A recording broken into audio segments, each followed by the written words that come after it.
It's a distinct pleasure to introduce many, although not all of you, to Dr. Kevin Munhall. Dr. Munhall is an old friend of mine from grant panel days and since then as well. But Dr. Munhall received his undergraduate degree at the University of Waterloo in psychology. Then he went on to McGill University, where he got his PhD in psychology, worked with David Ostry there, and then moved to Haskins Laboratory, where he did a postdoc for a couple of years. I'm going to miss most of his academic appointments. One of his early academic appointments was at the University of Western Ontario. And then he moved from there to Queen's University in Kingston, Ontario. He has held visiting positions at the ATR labs in Japan, at Cambridge University in linguistics. In fact, one of the most remarkable things about Kevin is the way that he's a real, true cognitive scientist in terms of his interdisciplinary interests. So he's been associated with departments of psychology, linguistics, communication disorders, and also otolaryngology. Plus, I guess we could throw in engineering with ATR as well. Dr. Munhall has worked for a long time on problems in studying speech production and has done some very elegant work, done some great modeling in that area. Today, though, he's going to talk to us more about a line of work that he's been pursuing more recently, which has to do with audiovisual speech perception. So I think I'll stop here and turn it over. And the title of his talk today is Visual Information Processing in Audiovisual Speech Perception. Thanks, Peter. It's always nice to hear your checkered career laid out in front of everyone. So. I'm really pleased, actually, that my title is pretty close to the one I gave. Peter and I were just talking about how it's hit or miss when you send off a title for a talk that, to try to remember it. So what I'm going to try to do today is this, if I can. I noticed the very big clock here, so I don't know that I'll get through all of this. I'm going to say a few words about speech as cross-modal perception and talk about the different influences, the two modalities, vision and audition. And to say what we know and don't know about visible speech. That's Alexander Graham Bell's term written. I found out a couple weeks ago his father was a professor of vocal physiology at my university. They seem to have let him go, like they let Dio Hemp go without hiring him. Anyway, I'll say a little bit about what we know and don't know, and we usually means me. So. Primarily this is going to be a methodological talk. I want to talk about a problem in audiovisual research and how we've been trying to solve it, and you can judge at the end whether we've made much of had much of a success in doing that. And I'll show you a quick example of how we're applying this approach. This is the Gwyneth Paltrow part of the talk, where I thank everyone, including my grandfather and Lester, for helping me do this work. I think in graduate student parlance, this is the people who actually did the work. I think so. Michelle Peterman is a postdoc in my lab, and Jeff Jones is a graduate student who's been doing a lot of the audiovisual work. Jorge Lucero is a former postdoc, is now in the Department of Mathematics in Brazil. Yeah. Dimitri Trezopoulos and Victor Lee are in computer science at the University of Toronto and have collaborated with on some of the face modeling. Eric Bateson is at ATR, and he's the lesson for the graduate students that you get stuck with people you start hanging around with as graduate students, and you'll probably collaborate with them for many years. Takaki Kuritate and Christian Kroos are in his lab at ATR, and Henny Yehia was recently in his lab, has now gone back to Brazil. Yuichi Tokura and Sumio Yano. Yuichi Tokura is head of research at NTT, and I've had the fortune to do some work with him, and Sumio Yano is at NHK, actually was responsible for the analog high-def television that NHK produced, I guess in the 70s, I guess. Inga Marie Eichste is a graduate student now at Rochester. Who's from Rochester? Yeah. Okay, so what I want to talk about first is just to talk about what has been known for generations, is that speech is more than just auditory perception. And this is, since I'm in the United States, I have an American example. This is Benjamin Franklin riding home from France in the 1700s, right after he invented the bifocals. And explaining the motivation for inventing the bifocals was to occasionally to regard prospects. I'm not sure what kind of prospects they were. He was a father of your country, I think. And also to be able to look at people and look at things up close. And he says in the highlighted course here, he says, when one's ears are not well accustomed to the sounds of a language, a sight of the movements and the features of him that speaks helps to explain, so that I understand French by the help of my spectacles.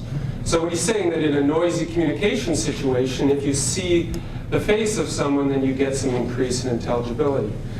And it's been known for many years that this kind of influence of visual information processing in communication goes beyond just noisy communication situations, and that there's a lot of desire to have face-to-face communications, and this hasn't been lost on industry. And they, since AT&T advertised this in the 60s, have been trying to produce something like this. I bought this when Peter and I actually had hair like this in the 60s. Okay, so this is a very, very well-known phenomenon, and so well-known you have to wonder why it's so much of a research interest these days. But what I want to claim is that there are many, many things that are not understood about audiovisual speech perception. And I think you can get the impression of some of the complexity of the problem by looking at this series of photos of my daughter that were taken within a minute, okay, while she patiently sat there, or not so patiently at some times. And I think what you can see by looking around here is that there's a broad range, an abundance of information displayed just from the face. That the information characterizes many different channels of information. And I don't really know what I mean by channel, but I know that there are things like emotionality that you can see. So you can tell here when she's amused at something, she's showing skepticism up there. You can tell things about engagement or contingency, mostly through eye contact from these things. You can tell things about her mental state. She's reflecting on something here, and you can see the restrained disdain for her brother passing through the room here. Okay? And all of this is being portrayed simultaneously and in parallel. So what we have is our problem. I think this is the problem that people in my lab worry about, though we are restricted most of our research to linguistic processing, is to try to distinguish in visual information processing what the streams are. Okay, so I said the emotionality, engagement, contingency. And contingency is something I know that Peter is interested in infant work, is when infants respond to contingent behavior quite strongly. Within any one of these systems, what are the dimensions that we're working with? And how does the information scale within those dimensions? So that if we have some abstract space like this, I don't know what the dimensions or what system, we get stimuli that are places. Is there something in between? Is there something beyond? What are these dimensions? And then the very, very hard problem of how do these streams interact? So that sounds like a much more depressing situation than the common knowledge that everyone knows that visible information helps speech perception. And it makes you think that we actually don't know anything about visible speech, and I think that's not true also. You can tell that I'm a psychologist, because psychologists live for convincing people that there's a problem and then showing them that it's not a problem. So that's what I will do here too. So I'll tell you a little bit about what we know about speech movements in particular on the face, and then talk about why there's a problem with this work. We know that most of the movements on the face are fairly low frequency.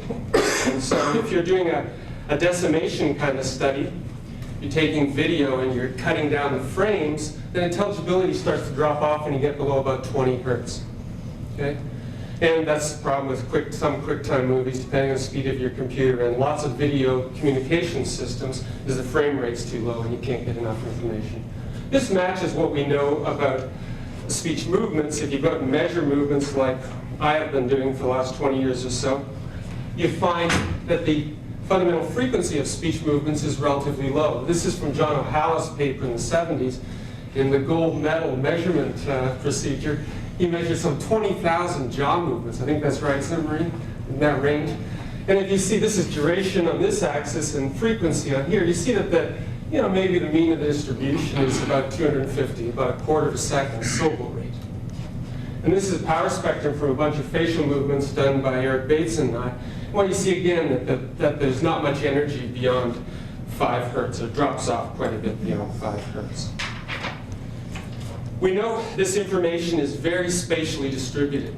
Okay, so that while we talk in the rehabilitation field of lip reading sometimes, it's sometimes also referred to as speech reading because information exceeds just the area around the lips. There's a whole bunch of support for that. One of these I'll try, if we can just lower the light and I'll flick this off. I'll just show you some quick optical flow data that Lionel Reveret did. I can see the start in.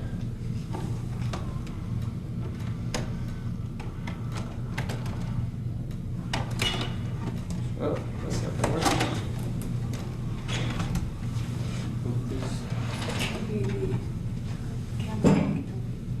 Yeah, okay, there. Okay, I'm ready.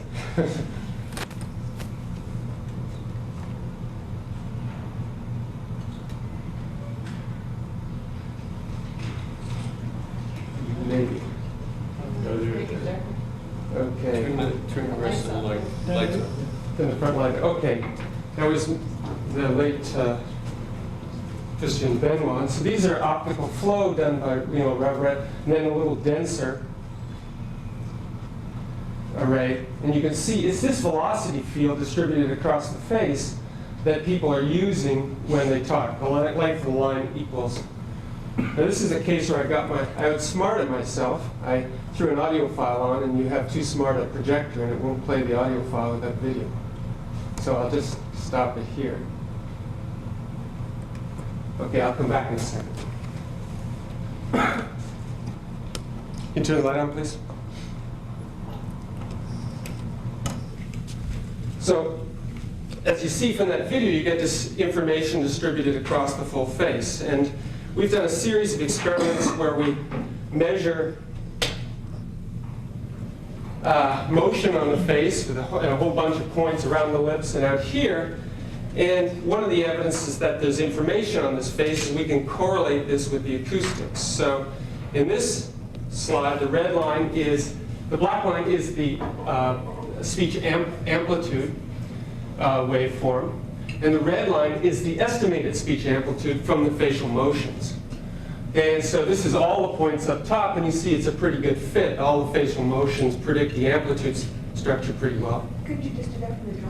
It's large, the jaw is pretty hard, but various combinations of these things, different parts predict different amounts. So you get a better fit by adding all the things all the time. And what you say all the points is just summing it up. It's a linear combination of the points. This is all multilinear estimation. Okay? And so, but even these ones out here, which are up here, predict the waveform to some extent. Okay? And what I was going to play for you on the tape was that Henny Yehia then took these movement data and tried to estimate the spectral characteristics of the speech, so Parcourt coefficients or LPC coefficients, and then resynthesize the speech from the face. And if maybe tomorrow, if you're around, I can find a VCR that will play this, you'll find it's quasi-intelligible. I wouldn't say it's perfectly intelligible, but you can recognize these as words, all from the face. And some of the estimates are better than others. This is just an estimate of the various Parcourt coefficients by all the combinations of the movements. And you see some of them are at the lips are estimated quite well, and as you go back in the vocal tract, the estimation is not quite as good. So it's distributed there. People can use this information, and these are from speech and noise studies. So we have signal to noise information along here. This is from a study of Christian Benoit's. And this is intelligibility up here. This is the audio signal. So people, when the signal to noise ratio is very bad, they do very poorly. As you increase the signal strength, they do better. If you add just lip information, they do quite a bit better. And probably the wackiest experiment ever done in audiovisual speech, Christian Benoit, Dave Ostry, they put the lips on a model of a skull and drove the skull with jaw movement like Maureen suggested. And people did better with that, as if they could use this skull jaw as information. And if you use some kind of model-based, like Don Macero's work, you do better than this, showing that more of the face you show, people can use it. Yes? So it looks like at the high level, they did even better with this skull than with the skull. Yeah, I wouldn't take that too seriously, but maybe, yes. And this fits with eye movement work that we've done. This is a very famous old picture of Jarvis's for static face examination. So this is a peasant girl, and when you have people track, these are the trace of where they looked, you find that people trace out the face, spend a lot of time here in the eyes and the mouth. But they're looking all over the face. So we looked at people in audiovisual tasks, and we looked at where their eyes moved. I'll get this down by the time I finish. Okay, lights. Should be okay. That front light. So those dots are where they're looking. As my wife is a stimulus, actually. And so you see they go eye to eye. That's a blink. And here's a Japanese version coming up.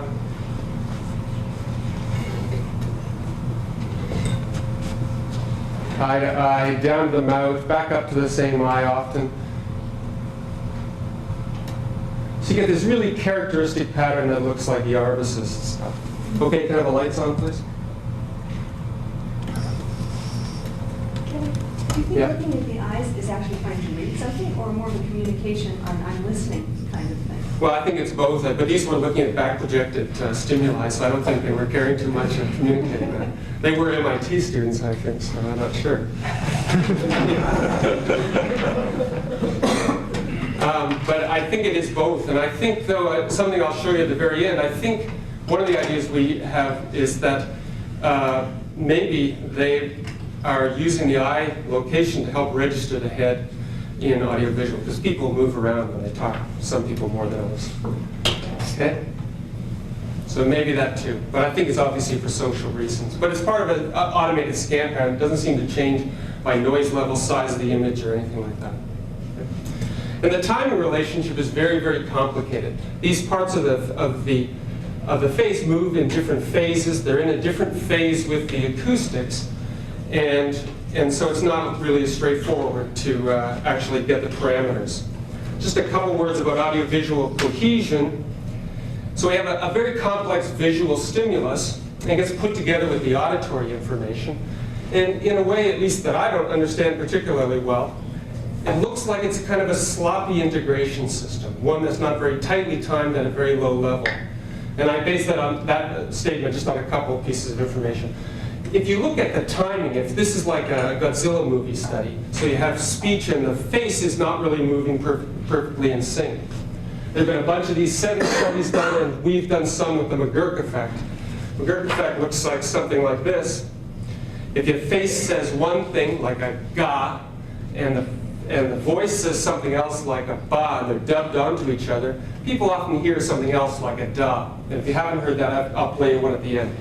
And there's another version of it where the face says B, the voice says G, and you hear both of them. You actually hear like the B is actually produced.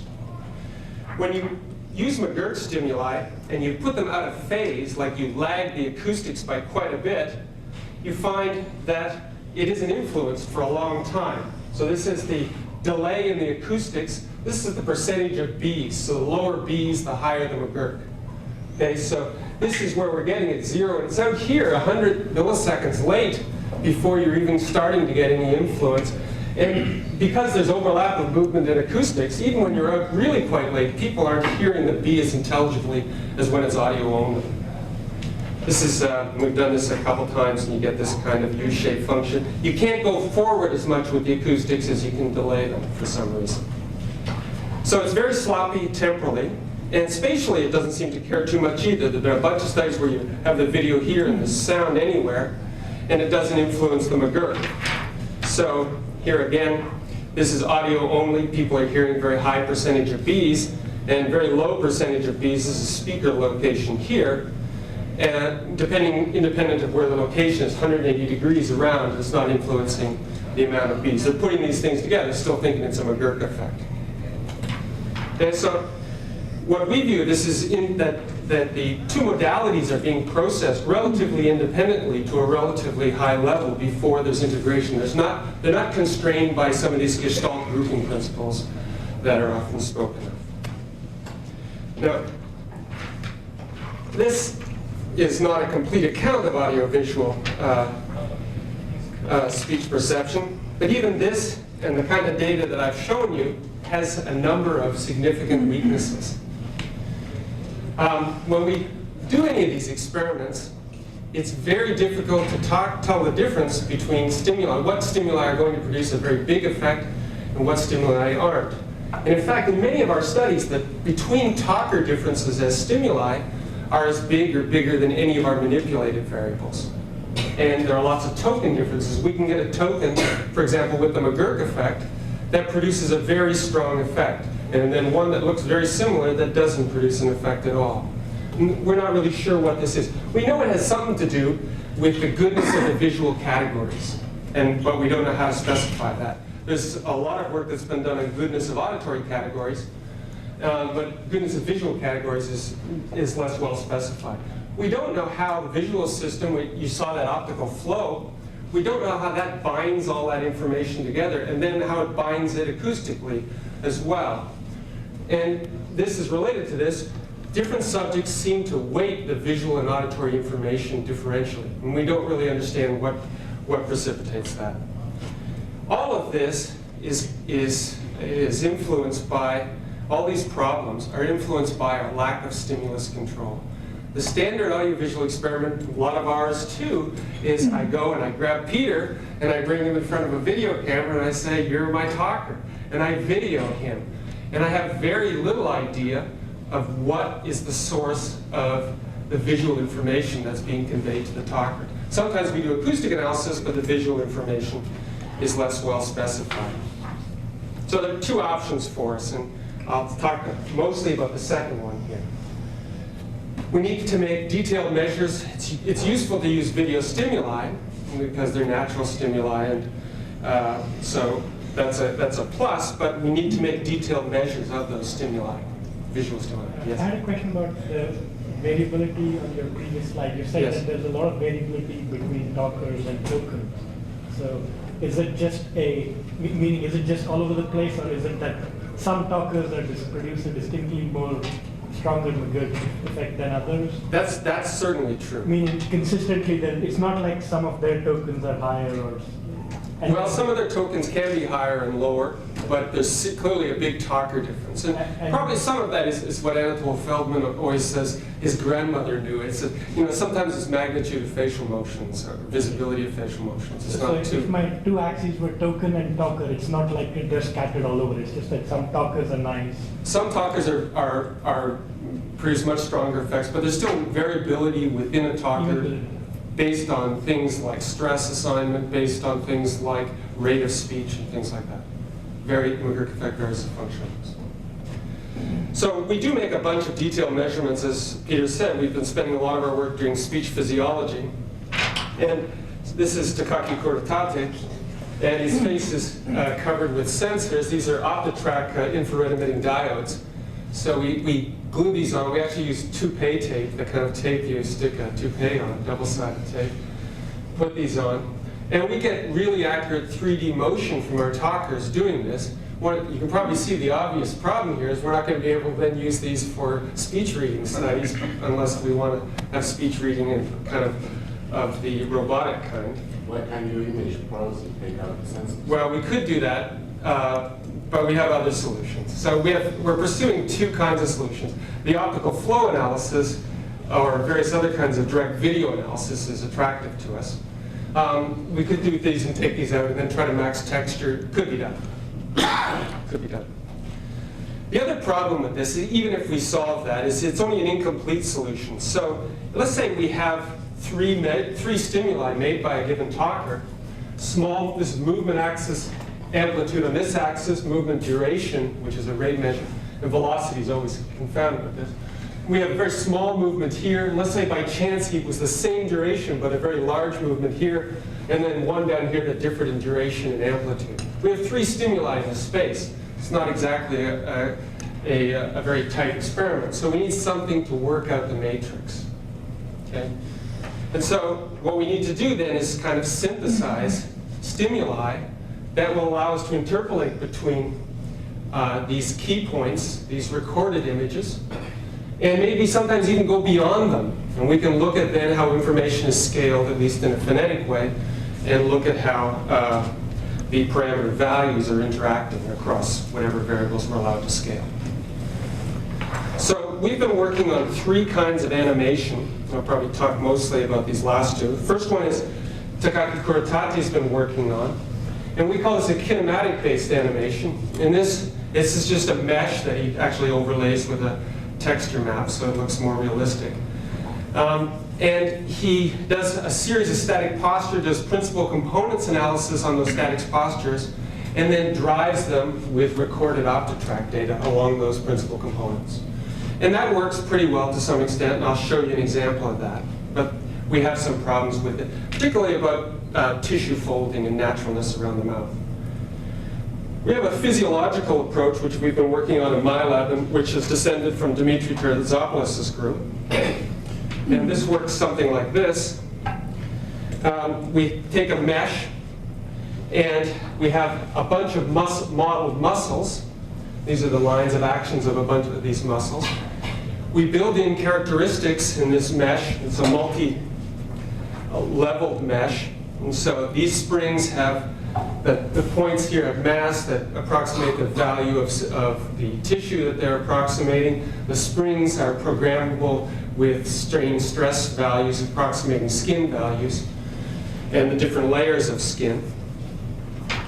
And the muscles have a bunch of physiological characteristics too. We model the velocity tension, the length tension characteristics, and some other low pass characteristics of muscles.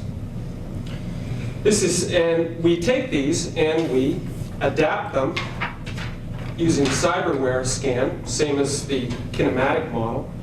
This works something like this. It's a laser rangefinder. The subject sits in the middle, and a laser rangefinder goes around. And the rangefinder gets 2 maps of the subject, a texture map. This is a flattened view of Eric Bateson. You get a texture map, and then you get a range map where brightness indicates closeness to the laser. So we get shape from this. And you can see the mesh being adapted to that. So starting with a generic mesh like this, we end up with an Eric Bateson mesh with a slightly larger schnoz here. So a bit more jowly. We can take the texture map and add this to the shape. We get this death mask thing that we often work with. Or if you want, we don't do this very often, but you can add eyes and whatever hair Eric has left. Now, we can take all these muscles and we can tune them. Just look at, we have a kind of control panel that Victor Lee wrote, and we could, like he did, was actually play them and activate individual muscles, you know, try to make Jim Carrey faces out of Eric Bateson. But that's not really very interesting to us because it's too time-consuming, and it strikes us that it's a bit like the 19th century. We're doing this with computers. This is what Duchenne, who identified one of the muscular dystrophies, did as a pastime, was identify the muscle activities by electrically stimulating muscles. And we think we'd be doing the modern equivalent of that. So what we've been doing is we've been recording the actual muscle activity with hooked wire intramuscular electrodes around the mouth and driving the model. And that has a couple of advantages to us. One is it allows us to let the work fit back to our speech production work. So it becomes a test of how accurately we're modeling the physiology if the transfer function between EMG activation and movement is pretty good. But it allows us then to get fairly natural stimuli with natural timing and natural relationships across the face. Okay, the final kind of stimuli we use are what are called point light stimuli. This is familiar to all psychologists. It first identified by Johansson, where you put small little lights on joints, and that if you have just those lights moving relative to each other, you can identify gait. And you can actually identify people's walks and different genders and things like that. Well, you can also get speech effects using point light. And in fact, the studies I'm going to talk about today in a couple seconds are point light studies. The reason they're point light studies is we think we've advanced quite a way with these two. In some ways, we're still not satisfied. We're still testing whether we have the right degree of, we've satisfied any measure that these are actually reproducing realistic, not artifactual movements on the face. But we're pretty confident these are. If I'll try the video trick again, and I'll show you the 3 kinds of animation. Wait a minute. Can I just get the light for one sec? Okay, I'm ready. Go, lights on.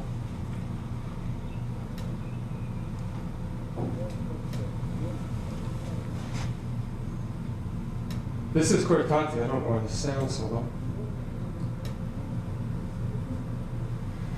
So this is that's the kinematic animation. This is the physiological animation, just with activity around the muscle, so the rest of the face should look still.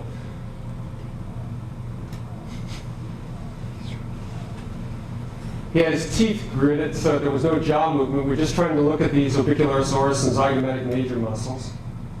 He's saying oopa, oopa over and over again. We're pretty happy with the way that looks. And this is the point light.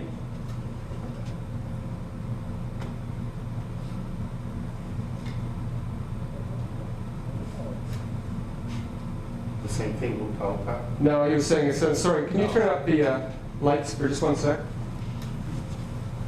I'll just go back and, yeah, I'll get the volume. Yeah, I couldn't see it in the dark though.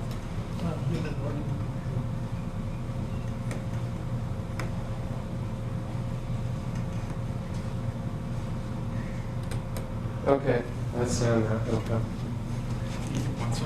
I'll show you them again with sound, sorry.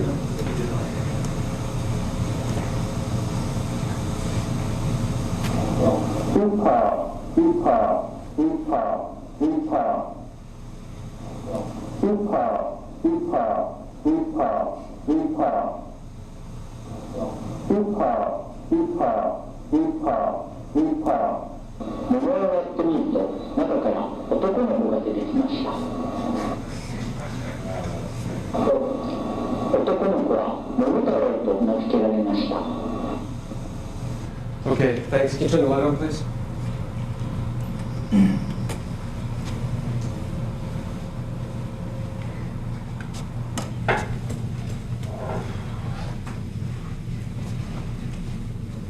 Okay, so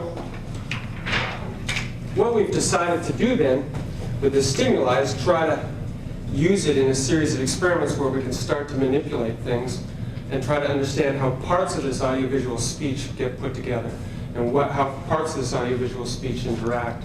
I'm going to talk about one series of studies here that we did with the point light, just as an example of how we're approaching this stuff and how we think it actually helps us something. We're going to look at head motion in these studies. Okay, and head motion is an important thing for us because it's a natural part of audiovisual speech. And I was telling some of the students earlier, we're talking about fMRI studies. We tried to do some fMRI speech studies, and we couldn't, no matter how hard we jammed the heads, we couldn't inhibit the speech movement. So it seems to be a really natural part of speaking. These movements of the head are larger in size and velocity than the small phonetic information, so they pose an information processing problem for the visual system. You have to be able to do some kind of a coordinate transformation or some kind of registration to limit the large head movements and extract these smaller movements of the lips and the cheeks that we've been talking about. Some of these movements that we measure are incredibly small. If these movements out here are helping perceivers, they are in the orders of fractions of a millimeter sometimes. We know that the use of head movement in simulations increases naturalness in the simulations remarkably.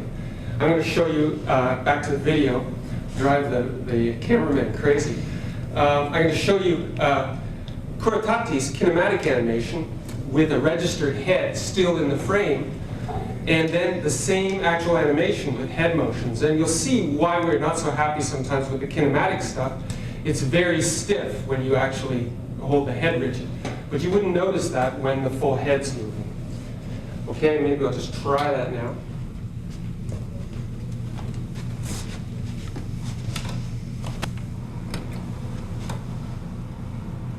Okay, can I have the lights? This is just Benoit again with optical flow, and when this goes down, you'll see that this is the head moving while he's talking, and you'll see these very large velocities, and it's only the smaller relative positions of those tissue points that presumably provide phonetic information. This again at a higher density.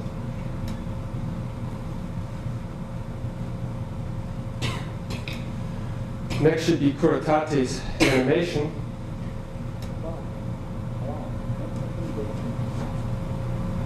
This is with the head fixed, and notice how stiff it looks. This is Men in Black period, actually. That's the same animation.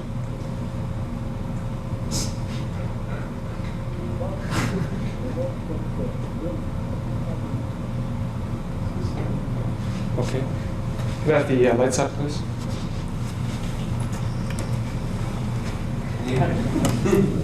So head motion really is, if you're simulating things, head motion causes naturalness to go way, way up. But its role in audiovisual perception, we're not really sure. So we ran a series of studies. I'll skip one and tell you a couple of these. This is how the first one worked. We wanted to measure, manipulate head motion. So we had 4 conditions. No head motion, not no head. This is not the recent movie. Regular head motion, and double head motion, and no video. And so for double head motion, what we did was we took the 6 degrees of freedom that we measured, 3 translational, 3 rotational, and we just scaled them by 2 in all dimensions. Okay, and for the no head motion, we just registered. We just zeroed those and registered in the center of the plane. The sentences were CID sentences, and they were mixed with very high level of noise, as you'll see by the percentage correct. And the task was just give us the key words. So here's one group of subjects. And so percent correct is on this axis, and head conditions is on this axis. And what you find in these point light stimuli is that the easiest one was the no head condition. And then the regular head condition was the next. And the next one was the double head condition. And the final, the worst, was the no video condition. And this percentage is very, very low. We manipulated a bunch of signal to noise ratios, and except for this one condition up there, we got this general pattern that the no head motion condition was always worse, got this trend that goes down, and the no video was always worse than the other ones. These are fairly small slopes, but a repeatable thing that we've been able to show a number of times. So it made us think that either we had a problem here with our study, either head motion wasn't very natural in these studies, and that's impossible, because when you bring subjects in to say sentences for you, like say, what's one of the CID sentences? Oh, I know, our janitor sweeps the floors every night, but the one that's not true, of course. Then it's hard to say that with any naturalness, okay? So that's a possibility. We think that's not the case, that that's not causing a big problem. There's a possibility in our animation process that we distorted the head motion by reintroducing it in the regular head motion and the double head motion, and that's the case.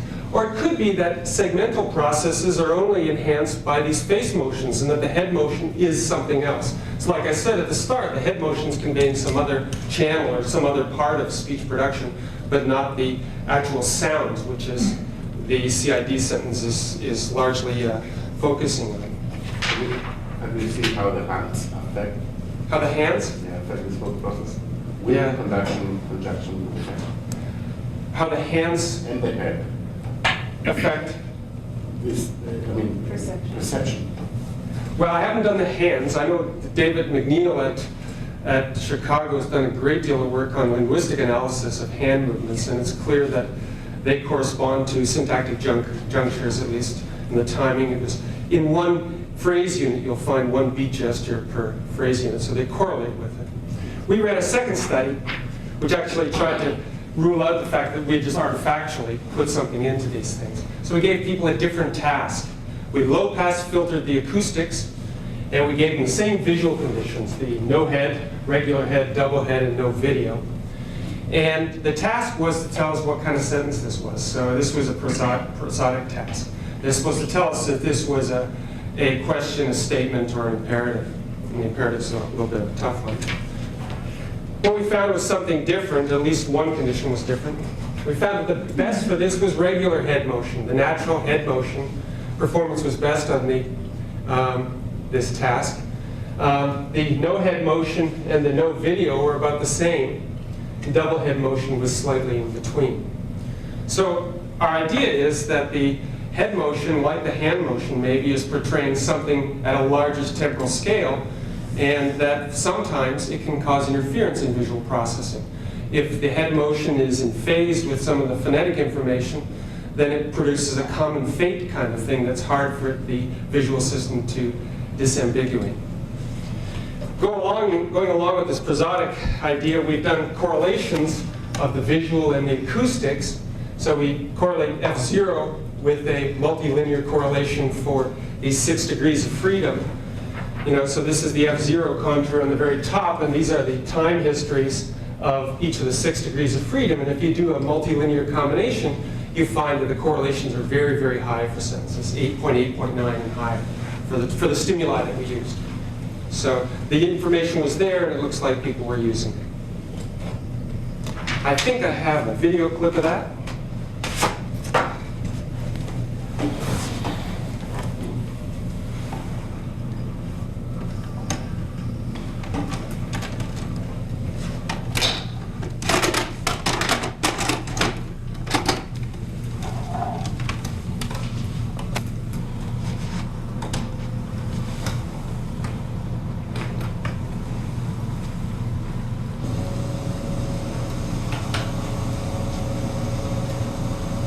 The woman shot badly. These are just point light stimuli, root cameras. These are random point light, which we use as a control. I didn't talk about. The people walked quickly.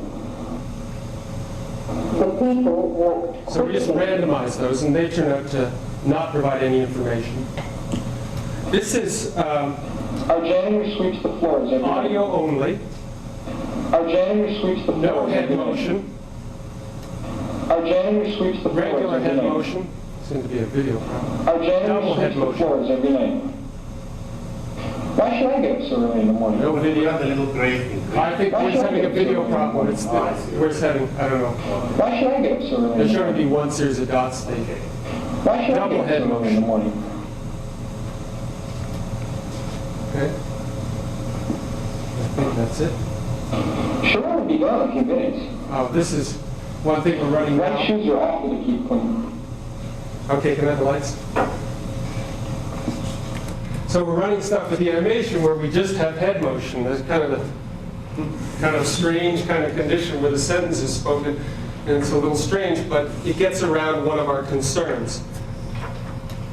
Okay, so let me just sum up where I've been. I hope that you'll believe that the kind of strategy that we're embarking on is a useful one, that if we can get the animation correct in all of its different forms, that we'll be able to manipulate visible speech cues in ways that they just haven't been manipulated to date in audiovisual speech research. For us, it's this dynamic realism. We're not so concerned about whether the hair looks right and whether the skin texture is right. It's whether we can reproduce these kinematics across the face accuracy that we're trying to achieve. I think, even from this simple point light study that we've run, that we can show that visually that we can segment prosodic and segmental structure and by various manipulations of the stimuli.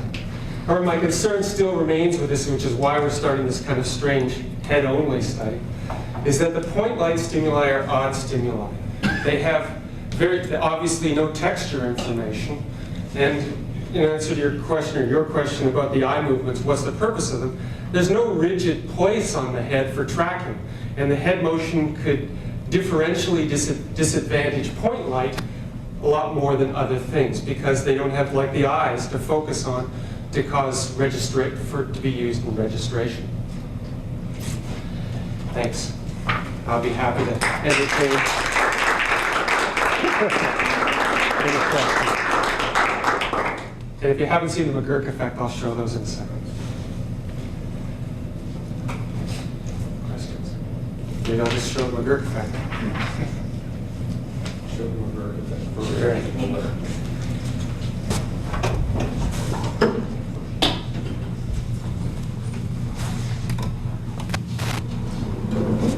Can you just get it back on 1 sec? The lights, yeah. Okay.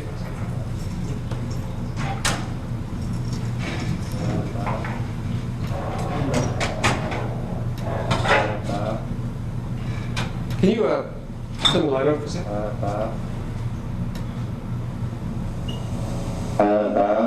Okay, just let me go back.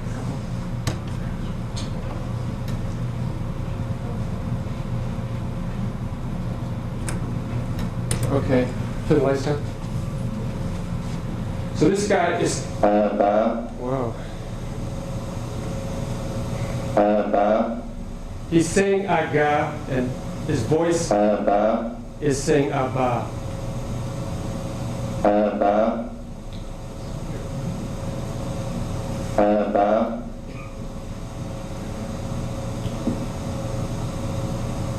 The next one, she's saying abba visually, and her voice is saying aga.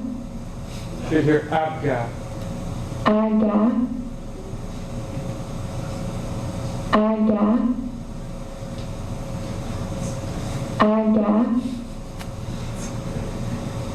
Okay, turn the lights, please. The best trick for convincing yourself of this is close your eyes and then you can actually hear what the audio track is. Has anybody looked at the timing, in other words, log in the trajectory of the speed of the vision stream, look part of it and see whether that has an effect on the You majority? mean like block out different parts and things like Yeah, that? right. I think Pat Kuhl's group have been doing that by using some chroma key system to cut out different parts and things, yeah. And I think the more of the face that's visible, then the stronger the effects, though obviously the mouth is a primary region for this. And you can't, it's hard to understand something, but there's information. Yeah. I have a question. Looking at your animations, I often find myself perplexed. How long did the people have to get used to the system themselves? I mean, how much was they didn't recognize the words because they were like seeing somebody moving their head but not moving the lips? And how much came from the fact that from the experiment itself? You mean how much of a learning curve is there for the point lights? And how much could they go on the learning curve before they took this? I actually don't know the answer to where they asymptote these things. But I don't think there's very much of a learning curve. There is some learning effect when they first come into these. I think there's a learning effect in speech and noise in general. I think when people first come into speech and noise experiments, they have a lot of trouble, and then they tune up a little bit over time. In these studies, I think that I believe, and I don't have data to support this, but I believe they're asymptoting fairly quickly in the point lights. In the point light, you were saying there's no reference. Couldn't you put in points in the corners of the eyes and the ears? Sure, yeah, we could just project them. Well, Well, we haven't done it, but yeah, we could just do it. it might not do. Maybe it isn't the problem. I mean, that certainly would be one way to get at that issue if you need some sort of reference. Sure. Right? Sure. With the point lights, the problem with the point lights in the face is there's no optimal place to put them. And with the limbs in locomotion, people put them on the joints, and if they go off the center of rotations of the joints, the effects tend to go down. With the face, we just kind of have an array. We could do principal component analysis of the motion for specific speech sounds and line them up on those, but it's a non-rigid motion as opposed to the locomotion example. But your viewers know they're looking at a face. They recognize it immediately. Yeah. And you know that from your other figures that there's a huge amount of time spent looking at the eyes. So Right. if they were put, say, just on the inner corners of the eyes, that might. Sure, it might make a difference. Well, we haven't done it yet. Under some circumstances, you seem to be able to disregard these visual cues, though, because movies are dubbed in many countries routinely, and it kind of works more or less. So, I've heard we've seen many movies with Burt Lancaster say, "Buongiorno, come sta?" In fact, he would say something. It kind of passes. So is that because they're really the acoustics and the visual cues are really quite disjointed, so you can kind of ignore? Yeah, I'm not sure what the reason for that is. Like if you look in some of these McGurk stimuli, these McGurk studies I was talking about, the acoustics were way out and still having an effect on intelligibility. I don't know where the slide is. So, but I think there's a couple things going on. The context builds up such a strong effect. the context of the acoustics, that is influencing things maybe as much as the visuals. And many times they are wildly out of joint. You know, it's in a Japanese movie they go hype, and then there's this long dialogue, you know, for Godzilla. My question's related. Most of the things you showed where you were looking at intelligibility or percent correct, you're looking at the small sounds like oopa or baraga. Right. How much of it really happens in a fluent sentence? I mean, if I had a whole sentence and there was one point where... Well, how much do we account? How much do Are we there any use? experiments where somebody actually reads a complete sentence and you're looking for the McGurk effect in one point? In the Yeah, well, sentence? people have done it with sentences. People have done it with real words, and you can still get the McGurk effect. Doesn't seem to be influenced by that. The original McGurk effect was done in the sentence. Well, there wasn't it? were multiple syllables, so they were like agaga or something like that. There is this film that McGurk had, right? He had Yeah, my dad taught me to drive. Right, Yeah, something there's a like famous that, one yeah. with Harry McGurk saying that. Yeah. Yeah. My gag cock me coo crive is Right. what he said visually, and my bad bop me boo bribe. He said acoustically, and you get my dad taught me to drive. So it can work. And there's also a study where people insert coughs and display sounds, and people hear the sound and hear the cough elsewhere, even though the sound is missing. So I think there's a lot of filling that we can do in sentences. Yeah. Is there any theory in this field about what's going on? Well, there's a bunch of theory right now going on about, you know, how do we mathematically model the combinations of these things? And a lot of it has been spent, like Don Macero's fuzzy logic model, on assuming that these two modalities get processed to a fairly high level, and then they get combined based on the quality of the information, like that. And so most of the models are based on of that kind. Lou Breda has a similar kind of model Can you get it up here on that? Let's see. based on. Right. Yeah, but basically modeling independent channels. Independent channels and then Yeah, combining and it. then It was able to predict. The combination occurs at the level of something like phoneme or syllable or word recognition, is that? probably at phoneme or syllable recognition. Yeah, that's what people believe.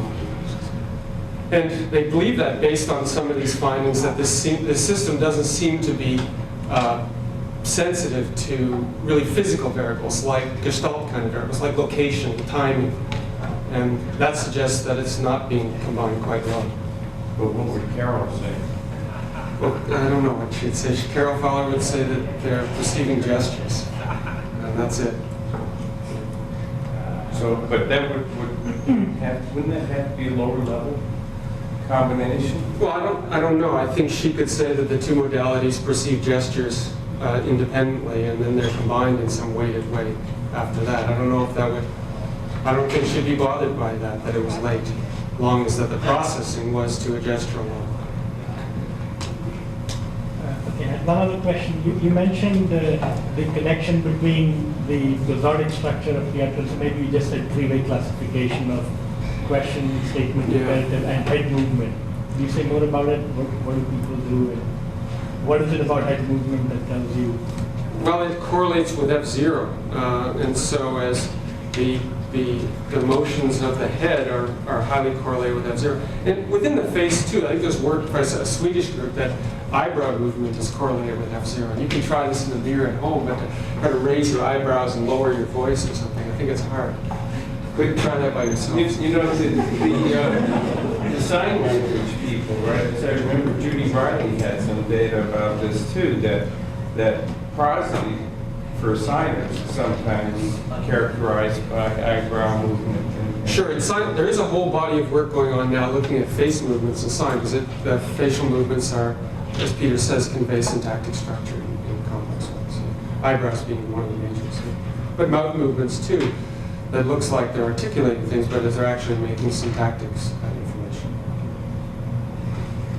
So let me ask you now, what are the advantages of using the point light displays over some of the others? Given that, for example, at least with some of your displays, you show that the head movement seems to play more of a role, you know, with those sorts of things, whereas it doesn't show up with point light displays.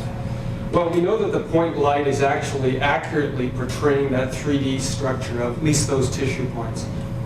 And for the other kinds of animation that we use, we think it's pretty good, and we can do, like, we've done studies with the physical modeling, where we collect OptiTrack data and then resynthesize those stimuli on the face and compare node kinematics with the OptiTrack. And the correlations are quite high, but there are distortions. I don't know whether you could tell because the video was a little weird.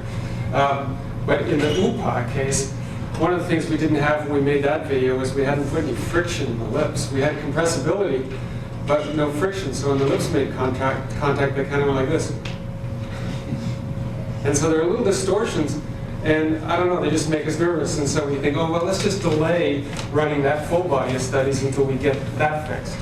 And then when we fix one thing, it's so we're about ready to start now. My postdoc, Michelle, has been trying different differential equation solvers and trying to deal with some mesh instabilities that I think he's got a handle on now.